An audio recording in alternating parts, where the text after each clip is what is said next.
All right. Next question is, and the last question, your social security number is connected to a trust. Social security numbers and private trusts. Social security numbers are linked to private trusts, indicating individuals have a rightful claim to their financial identities and associated funds as supported by the Social Security Act 42 U.S.C. 408. Wow, sounds good for those with itching ears. But what I'm trying to tell you, what he was trying to explain was regurgitated vomit. Not in saying your comment was offensive, sir. I'm just saying your comment had two structures. One of them saying, you know what I'm saying, about what is true, and then the other one is about Social Security. So the first part of your question, true. Your Social Security number is attached to a CUSF number on the back of your Social Security card that is attached to your birth bond that is equivalent to a value to your capital letter name. That is true. It's just not at the birth certificate department. And the second part of your question was referring not to that, but you mixed the Social Security statutes and codes with it for a person that worked to receive Social Security in the future. I wouldn't be the worker. Those are two different conversations. The first conversation is based off the back of your birth bond. So I was kind of happy you asked that. There is an account set up for you, but it's not for you to spend on. It's an account for you to take possession of and then offset the debt. So when somebody say they have a $500 million bond, they don't have that. They were supposed to get that bond and start offsetting that $500 million from the public debt system, so Uncle Sam can recognize that and start living in the form of returning in receipts for recoupment and the tax credits out of yourself living as a business expense. Now, as far as you working and receiving Social Security benefits under the statute and what the government set up, that is for a ward of the state, a law-abiding person, or a citizen, somebody who worked. That is an account set up with your Social Security number that if you work a certain couple of hours, there is a Social Security account set up for you to receive Social Security benefits. That's a whole different conversation. What I'm talking about is the CUSF, the birth bond, the exemplification from record, which I would call the collateralized bond, the loan birth bond certificate, all those names. That entity is not at the Vital Records Department. That is at the Security Exchange Commission. So that's what you kind of want to focus on when you're getting into this realm. The other part about being into it with the Social Security, that's if you're going to be a worker. Okay. All right.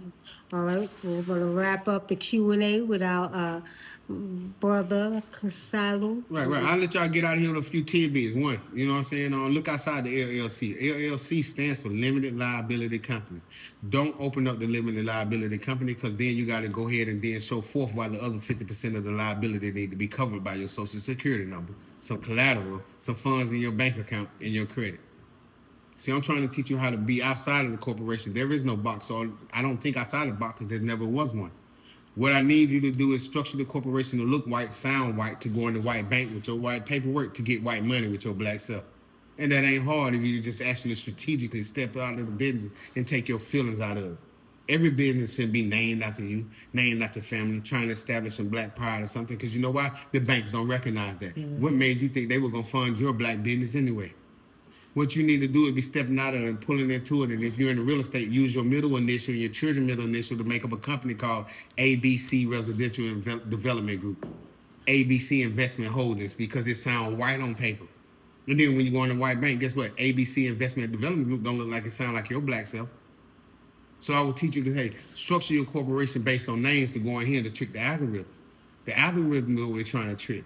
When they ask for your name, put the company name with INC behind it. When they ask for the date of the company, you put the birth date of the company, the date the company started.